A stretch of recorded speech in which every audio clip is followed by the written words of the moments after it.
Amazon दुनिया की सबसे रहस्यमयी जगह है। यहाँ पर कई ऐसे रहस्य हैं जिससे आज तक पर्दा नहीं उठ पाया है। लावा की तरह खौलती नदी से लेकर हाथी को खा जाने जितने बड़े एनाकोंडा तक, और यहाँ ऐसे भी पेड़ हैं जो कि चलते हैं। क्या ये सब सच है या बस एक दंत कथा? हम आपको यही बताने वाले हैं, तो चलिए 5 मिनट में आपको अमेज़न के जंगल का सैर कराते हैं। बस आप इस जंगल में गुम न हो जाइएगा। Number 6, boiling water. अगर आप कभी अमेज़न जंगल में जाते हैं और आपके सामने कोई नदी दिखती है तो तुरंत उसके पास मत चले जाना या फिर डायरेक्ट उसके अंदर कूद मत जाना, क्योंकि इसके बाद आप पानी के बाहर नहीं बल्कि सीधा इस धरती से बाहर निकलेंगे, यानी कि यमराज के पास। क्योंकि अमेज़न जंगल के अंदर कई ऐसी नदियां हैं जो कि उबलते पानी के साथ बहती है। इसके अंदर पानी का तापमान आमतौर पर 45 डिग्री सेल्सियस जितना होता है और दिन में कई वक्त यह तापमान बढ़कर 110 डिग्री सेल्सियस जितना भी पहुंच जाता है, यानी कि इतना ज्यादा है कि एक बार आप इसके अंदर जाएंगे तो कभी भी बाहर नहीं आ पाएंगे।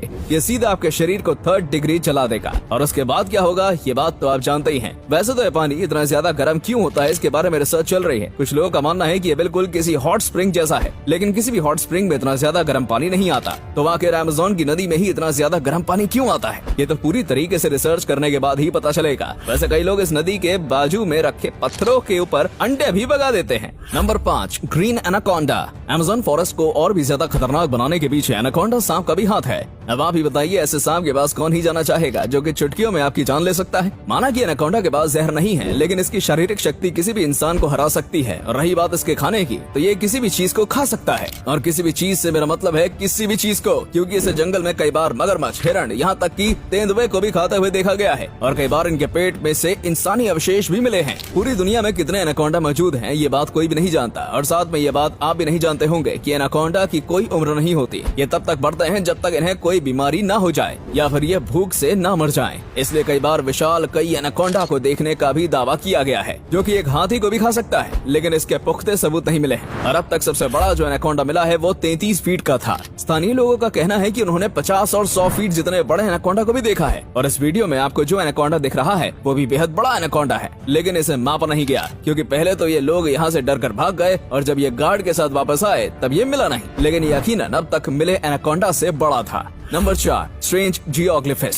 अगर आप अमेज़न जंगल को ऊपर से देखेंगे तो आपको कई ऐसी चीजें दिखेंगी जिसे देखने के बाद आपको यकीन नहीं होगा। जैसे कि पूरे अमेज़न जंगल में कई ऐसे अजीबोगरीब पैटर्न्स बने हुए हैं जिन्हें बस ऊपर से ही देखा जा सकता है। इन पैटर्न्स को बनाने के लिए जमीन पर कई प्रकार की लाइनें की गई हैं। यहाँ तक कि कई जगह पर तो अजीबोगरीब शेप्स के पत्थर भी रखे गए हैं। अब इन सब चीजों को क्यों और कैसे बनाया गया था, ये सब आज तक रहस्य बना हुआ है।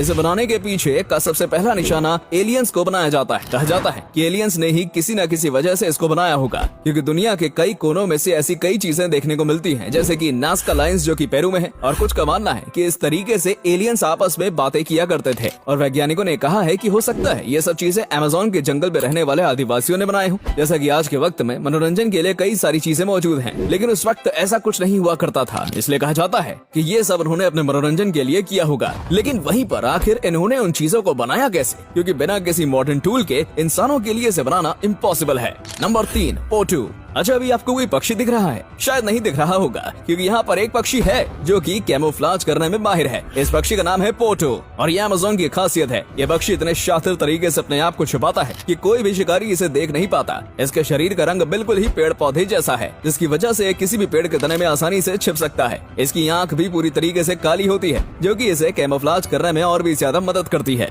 इस पक्षी की साइज बहुत ही ज्यादा छोटा होता है। ऐसे पक्षी जंगल में काफी ज्यादा मौजूद हैं, लेकिन अक्सर ये देखने को नहीं मिलता है, क्योंकि जाहिर सी बात है ये किसी पेड़ के ऊपर छिपे हुए होते हैं। और ईगल, सांप, स्पाइडर जैसे कई शिकारी इनका शिकार करने की कोशिश करते हैं, लेकिन फिर वो इन्हें छोड़कर किसी आसान शिकार पर चले जाते हैं, जिसके चलते इनकी आबादी काफी अच्छी है इस वक्त। Number 2, walking palm. अगर मैं आपको कहूँ कि अमेज़न के जंगल में एक ऐसा भी पेड़ है जो कि चलता है, तो आपको मुझ पर यकीन नहीं होगा। लेकिन दोस्तों ये बात बिल्कुल सच है, क्योंकि भाई मैं आपसे झूठ थोड़ी ना बोल सकता हूँ। लेकिन किंतु परंतु बंधु, ये पेड़ हम इंसानों की तरह तेजी से नहीं चलता, बल्कि बहुत ही ज्यादा धीरे चलता है। इतना धीरे कि आपकी पूरी जिंदगी में बस 50 सेंटीमीटर ही आगे बढ़ सकता है। इस पेड़ की जो जड़ें होती है वो सूरज की तरफ बढ़ती रहती है, और जैसे ही वो आगे बढ़ती है तो पीछे वाली जो जड़ होती है वो धीरे धीरे करके गायब हो जाती है, और ऐसे ही धीरे धीरे करके ये आगे बढ़ता जाता है। ये देखने में काफी अजीब लगता है, क्योंकि इसकी इतनी सारी जड़ें होती हैं जो बिल्कुल इसे किसी मकड़ी की तरह दिखाती हैं। इस तरीके से जड़ों वाला शायद दुनिया में ये इकलौता पेड़ होगा, और ये पेड़ चल सकता है वो तो एक अलग ही कहानी है।